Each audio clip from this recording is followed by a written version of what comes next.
একটা ছেলে যখন পাশ করে, যখন বিশ্ববিদ্যালয় অথবা ভালো কোনো স্থানে চাকরি পাশ করে সে ভালো চাকরিতে যায়, সে মানুষের কাছে বলতে, মানুষ থেকে শুনতে সে ভালোবাসে। সে নিজের মধ্যে একটা গর্ববোধ করে যে আমি একটা ভালো চাকরি করি। অন্যের থেকে শুনতে ভালোবাসে যে আমি একটা ভালো চাকরি করি, তাফাকুর করে, অর্থাৎ নিজের মধ্যে গর্ব করা। এটা মানুষের মধ্যে একটা চাহিদা বেড়ে যায়, ঠিক না? এই কথাগুলি কে বলতেছেন? কে বলতেছেন?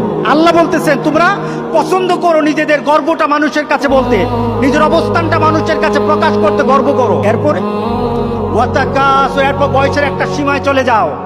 ওয়াতাকাসুরুন ফিল আমওয়াল ওয়াল আওলাদ।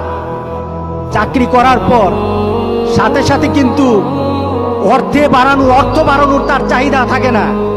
চাকরির সাথে সাথে, ব্যবসার সাথে সাথে সে সাথে সাথে তার অর্থ বেড়ে যাক, এটা চায় না।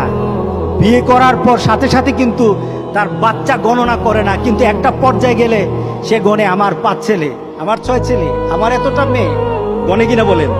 বিয়ের সাথে সাথে না, যখন সে তাফাকুর করে তখন তার পরিবারের যারা আছে তাদের কিনে গর্ব করে। এক পর্যায়ে সে তাকাসুর করে, অর্থাৎ বাড়িয়ে নেয়, তার সম্পদ বাড়ায়, তার সন্তান বাড়ায়, নিজের মধ্যে অনেক কিছু ক্রেডিট মনে করে। ওয়াতাকাসুরুন বাইনাকুম ওয়াতাকাসুরুন ফিল আমওয়াল ওয়াল আওলাদ।